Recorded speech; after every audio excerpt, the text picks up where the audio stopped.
Okay, hello everyone. This is Colin Cox, and this is the English 1010 Week 1 lecture. In this audio lecture, I have three goals or objectives. The first, I want to talk about the Essay 1 assignment prompt.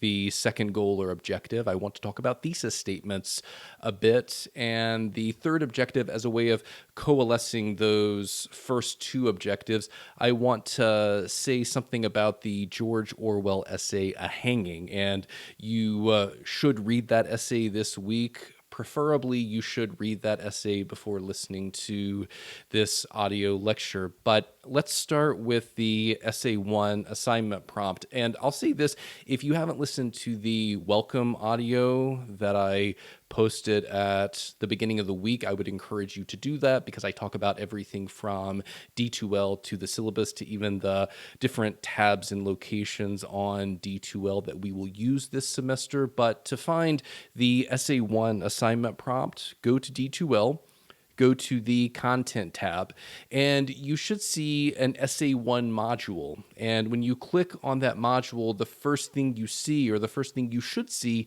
is the Essay 1 Conflict and Personal Experience prompt. Like everything else, I mentioned this in the welcome audio, this will remain on D2L, but if you so choose, you may download it. Go ahead and just open it or download it, whatever you like, and follow along because I want to read the whole thing and then offer a bit of clarification about some of the points on the prompt. So, okay. For this assignment, you will write an essay that uses personal experience. Naturally, personal experiences are multifaceted, which means there are many different dimensions to any personal experience. So for this essay, I want you to focus specifically on a single conflict or a single experience. Remember, a conflict does not necessarily imply, nor does it need to be intense and serious. This conflict can be casual, even playful. As we discussed in class, and of course this is an online course, so this is where we are discussing this. As we discussed in class, conflicts and or arguments typically suggest an aggressive altercation. This, of course, is not always the case. Use descriptive, carefully chosen language while constructing or building this essay, but remember that this essay must have an argumentative purpose. That is to say, I am asking you to be rhetorical and persuasive. This is usually called a thesis statement, but you can think of it however you like. In summary, here is a checklist of what I want to see in this essay. Personal experience, conflict, descriptive, carefully chosen language, rhetoric, persuasion, argumentation. And I'll stop here for a moment and say terms like rhetoric, thesis statement I mentioned a moment ago. I will talk about all of this momentarily. So if you're unsure what that means, just wait a moment. The minimum word requirement is 800 words. Of course, adhere to the MLA documentation standards outlined on the syllabus. You will submit this essay through D2L by midnight on the day that it is due. Okay, so I want to highlight a bit of the language on this prompt as a way of perhaps guiding you through this first step in the writing process. And this first step, I would encourage you at this point to not concern yourself with your argument or your thesis statement. Again, I'll talk about that in just a moment, but just start brainstorming possible topics and keep those topics as broad as possible and consider any possibility to be a viable possibility. At this point, it's far more productive to think anything is possible or to think that any option is possible than to just immediately exclude something because you think, well, that could never work, because it could totally work. So when I say the word conflict, what I ultimately want from this essay is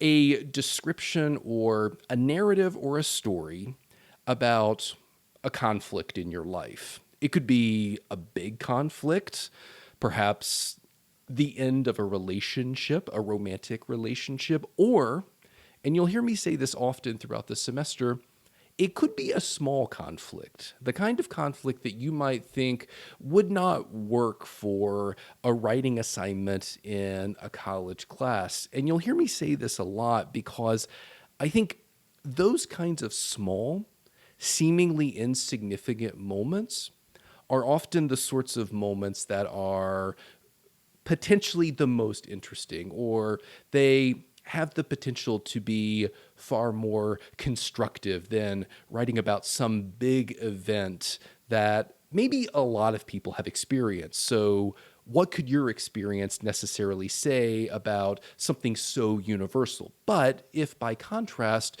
you wrote an essay about, I don't know, that one time you wanted to order a sandwich from Pal's, and despite your best efforts to clearly describe what you want, they kept giving you the wrong sandwich.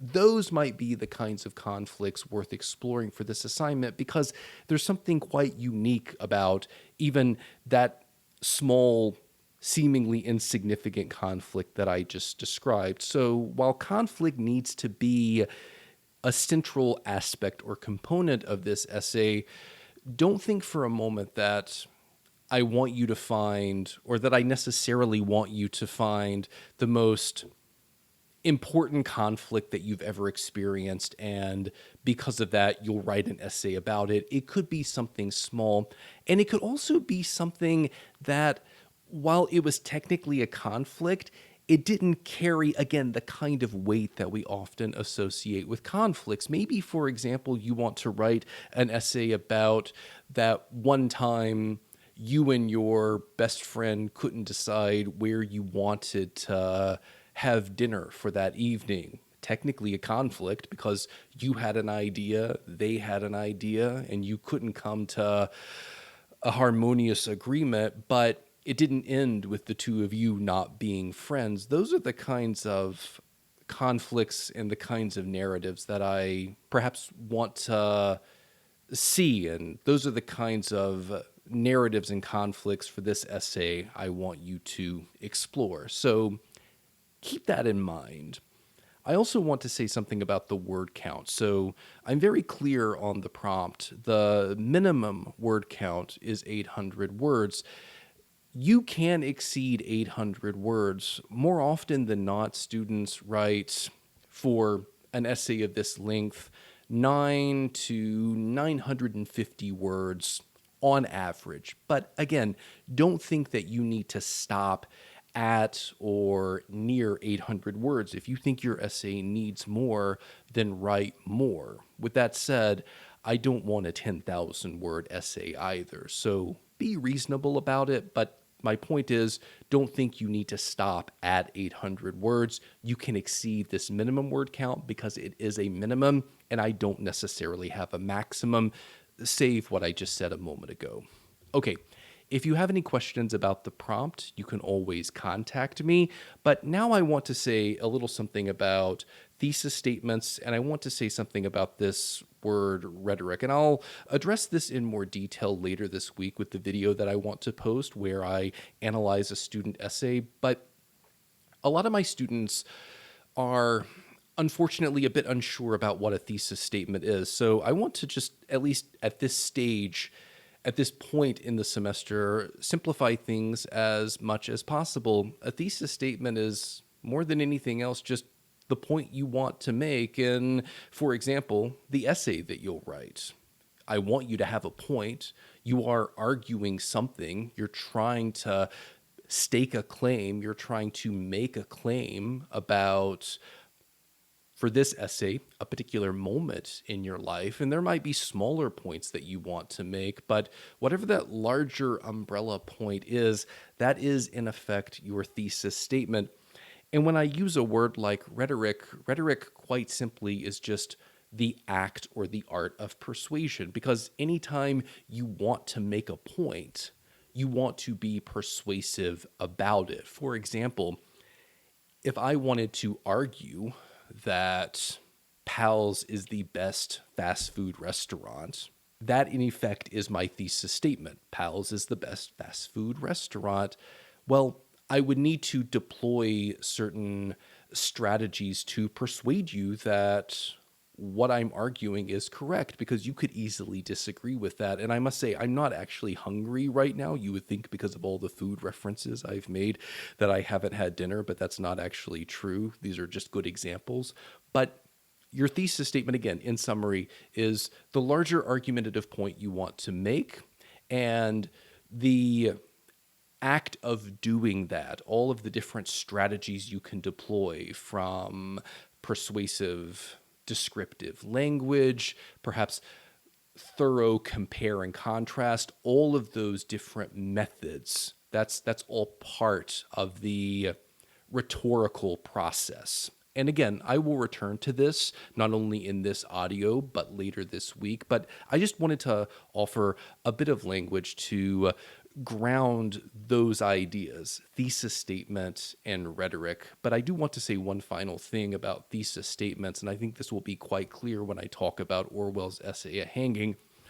Often we are encouraged, at least when I work with students in 1010 who have just left high school, we are encouraged to think of thesis statements as these single sentences that need to be as clear and unambiguous as possible. And I'm certainly not attempting to suggest that that's wrong. That is a more explicit thesis statement. You, the writer, are being clear and explicit about what you mean in whatever essay you're writing. But there are more subtle ways of crafting a thesis statement. And perhaps because of that, your thesis statement will be, if you choose to do that, more implicit. So if you're taking notes while I'm talking, I would encourage you to write those two words down when thinking about thesis statements. You may have an explicit thesis statement, something that's extremely clear, something that a reader will have no difficulty identifying. It's the sort of thing that might appear at the end of your introduction. But that's not the only way to do thesis statements. You can have thesis statements that are more implicit, which means they're more subtle. It's the sort of thesis statement that, for a reader at least, requires a little more attention. They need to pay attention to thoroughly understand the point you want to make. And perhaps it's harder to even point to a single or particular sentence as a way of knowing or clarifying a thesis.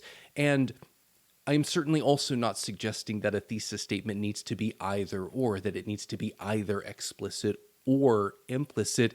It could be perhaps a combination of the two. It's not as explicit as the sorts of thesis statements you might see, maybe the sorts of thesis statements you were taught to create in high school that appear at the end of the introduction, but it's also not the kind of thesis statement that's so obscure that no one could identify it. And again, I think I'll clarify this when I talk about Orwell's essay, but I just wanted to at least establish that idea that part of what I want you to think about this semester is not just what is a thesis statement, but how you want your thesis statements to sound and feel for a reader. Do you want your thesis statement? Do you want, in every essay or in most of the essays you write, your reader to know without any doubt what it is you're arguing?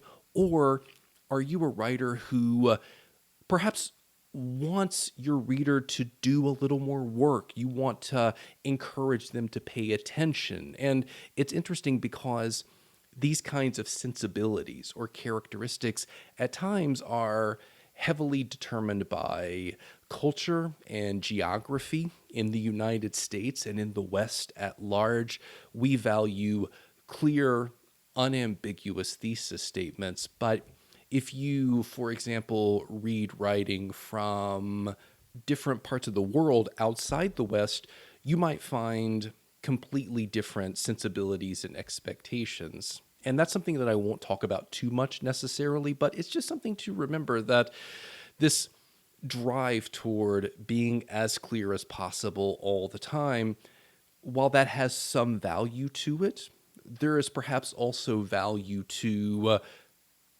encouraging a reader to pay attention. And at times, those sorts of expectations and sensibilities, it's not that one is true and one is false. It might be, more than anything else, just an expression of a culture or an expression of a time or an expression of a particular moment in time. Okay, with all of that said, I want to say a few things about the George Orwell essay, A Hanging. And you can find this reading in the Unit 1, Essay 1 module. And there's a submodule that says reading or readings. And within that module, you'll see perhaps a link or a PDF or a Word document. And just click on George Orwell's A Hanging.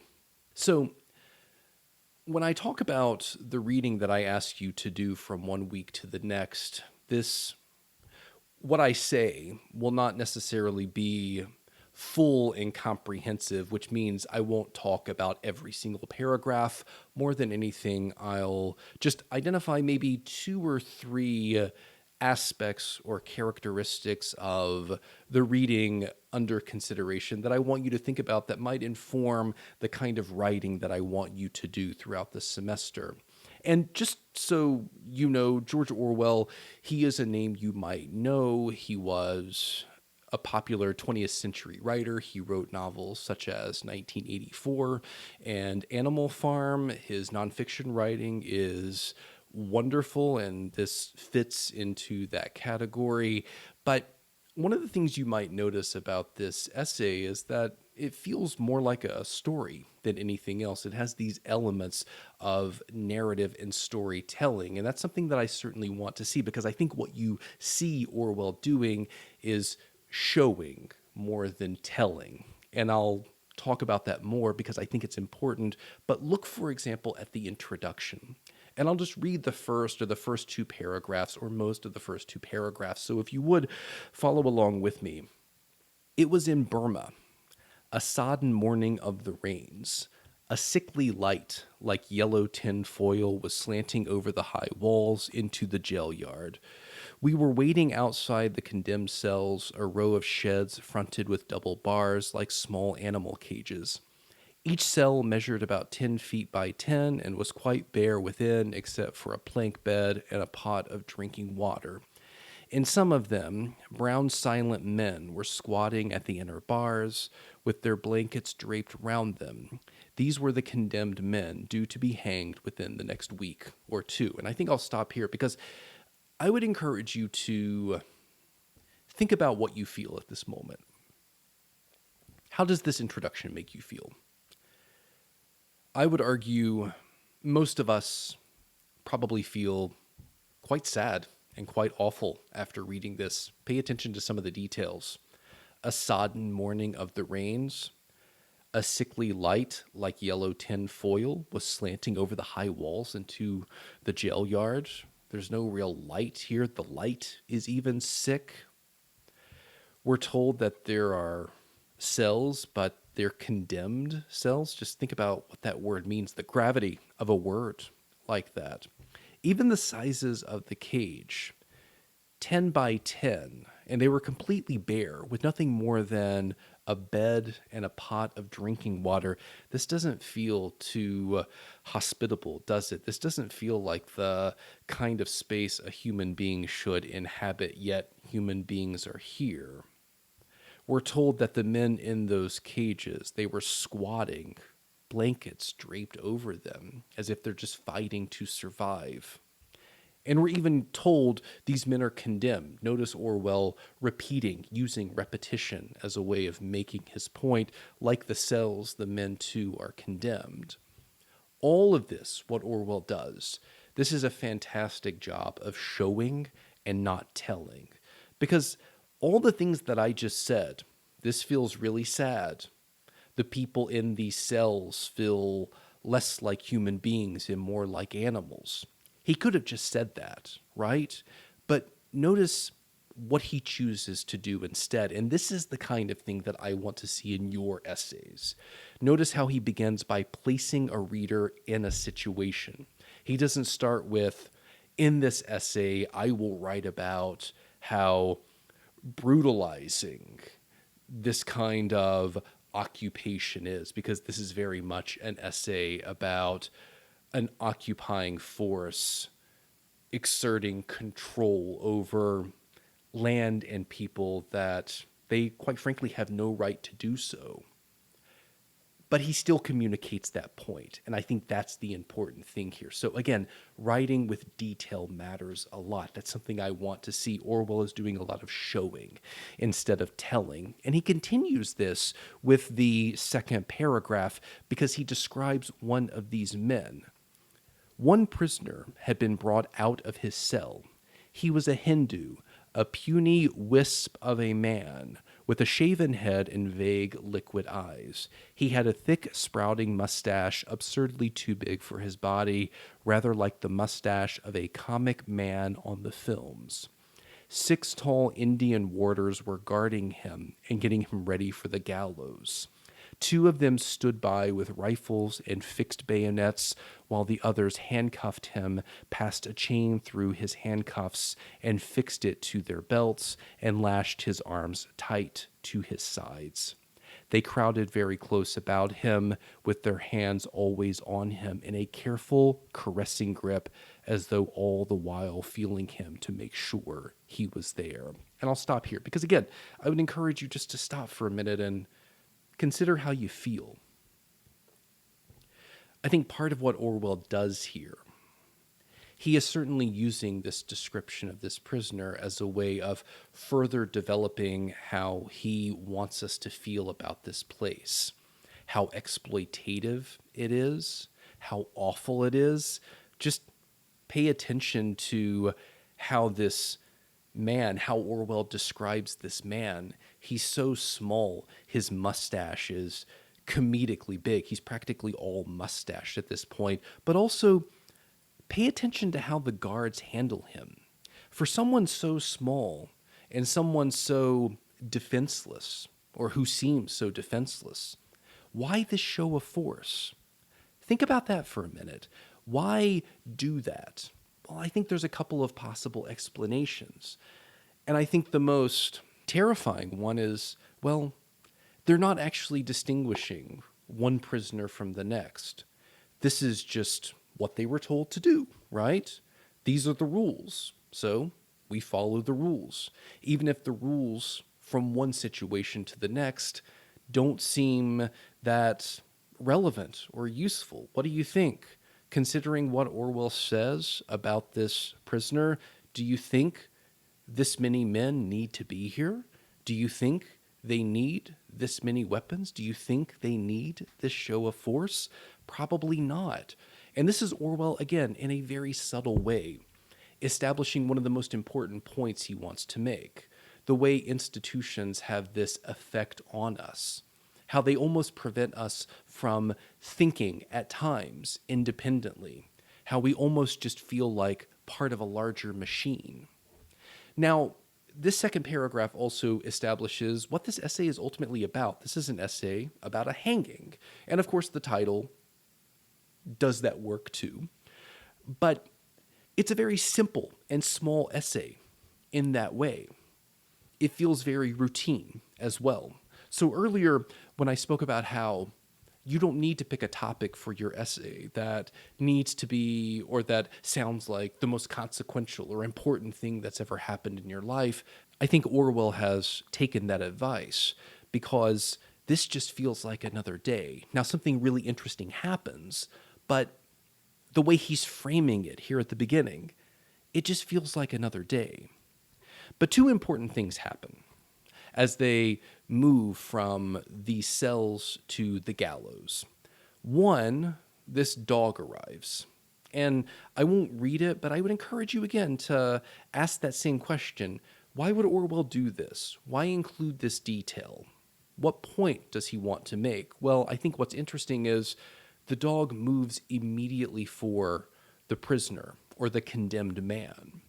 And think about some of the cultural ideas that we have about animals, but dogs in particular. I own 2 dogs, and something that I hear people say often is dogs can always tell, or they can sense good people from bad people. They can sense people who are kind. They know, they can identify, they can just sense good people from bad people. But notice how Orwell seems to invert what our expectations might be.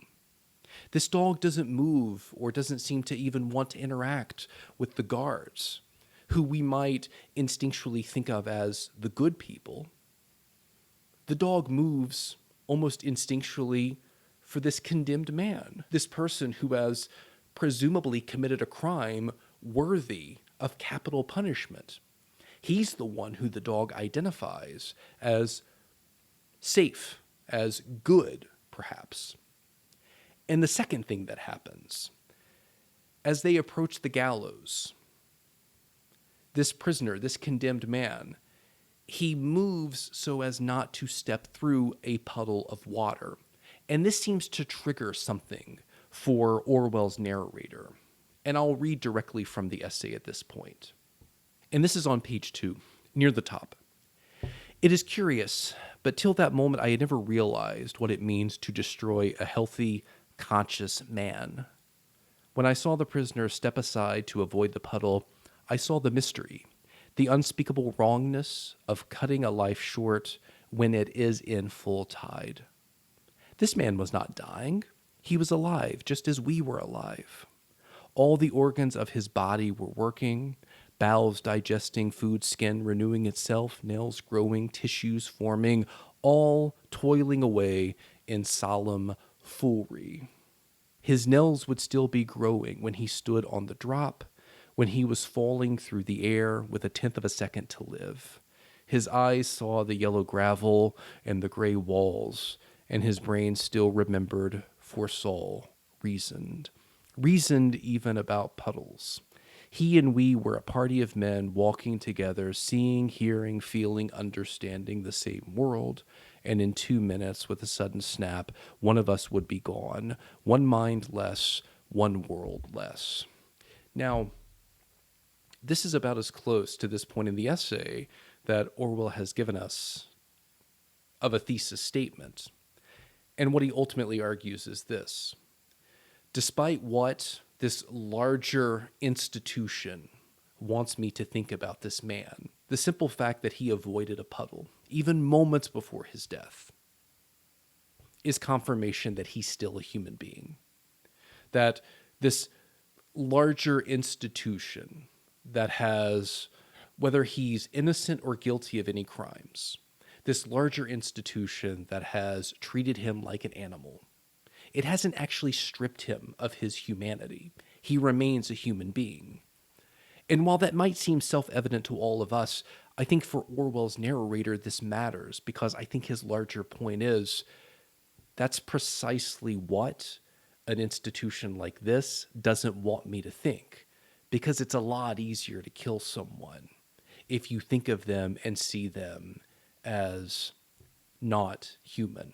It's easier for many people to kill an animal than a human being, because we often see the world and see living creatures in terms of these hierarchies. But here's something else worth thinking about. If the essay ended here, because the essay could totally just end here, this would feel really triumphant, right? Maybe even optimistic. You might have this sense that Orwell's narrator, despite this awful thing from happening, perhaps moving forward, he would change his behavior. Maybe he would fight to change this system. Maybe he would just quit if he could. Again, I think if the essay ended here, this would feel more optimistic and triumphant. But notice what Orwell does. This is such a clever thing. The essay continues. And what we learn as the essay continues, and I think Orwell crystallizes all of this at the end, all of the lessons that our narrator has learned, he's just forgotten them. Go to the final paragraph. We went through the big double gates of the prison into the road. Pulling at his legs, exclaimed a Burmese magistrate suddenly, and burst into a loud chuckling. We all began laughing again. At that moment, Francis's anecdote seemed extraordinarily funny. We all had a drink together, native and European alike, quite amicably. The dead man was 100 yards away. This is far less optimistic. Because what this perhaps suggests is the narrator has learned nothing. Now, to be clear, he learned something, but unfortunately, he's forgotten it. So, if we're trying to formulate a thesis statement, because again, Orwell is not as explicit as perhaps you've been taught to be in the past, it might sound something like this. This is certainly an essay about how institutions, not only and especially these sorts of prison institutions, this is certainly an essay about how those sorts of institutions dehumanize prisoners, but it's also an essay about how those sorts of institutions dehumanize those who guard prisoners. And if there's any moment when someone like Orwell's narrator, someone even though he's not that powerful, but he's still in a position of authority relative to one of the prisoners, if there's any moment when he sees through this kind of ideology, if there's any moment when he sees through that facade, it's really hard to retain that idea. Because more often than not, what happens is, well, we just forget it. And we need to be constantly reminded of what we should already know. So, in that way, I think there's something endlessly applicable about Orwell's essay. You could change the situation, but he's grappling with a universal idea. It's hard for people to change. It's hard for them to learn lessons. We, as people, constantly need reminding of these sorts of fundamental truths. So, in summary, think of Orwell's essay and think of the things I've said about it. And again, I haven't addressed everything that I could address about this essay, but think of it as something instructive. Use this as a model in some way. Okay, I'll be back later this week with a short video, and I'll post it to Yuja, where I discuss a student essay, and you'll actually see the essay on the screen, and I'll isolate or highlight particular moments, so make sure you watch that. You have certain responsibilities this week. I would encourage you to start thinking about this first essay. If you have any questions, don't hesitate to contact me. And you'll also notice there's a rough draft folder available for essay 1. If and when you have a rough draft ready, don't hesitate to submit it, because when you do, I'll read it and offer feedback. I guarantee everyone, so long as you submit it in a timely manner, and I'll talk about what that means next week, so long as you submit your essay in a timely manner, I'll read and assess at least one draft. It depends on how many drafts I receive, but you can always submit a second. I don't always guarantee I'll have an opportunity to read it, but if you submit one within a timely manner, I will certainly read it and provide feedback. So please email me if you have any questions, but I believe for now that is enough. So have a good week, have a good day, and I will talk to you soon.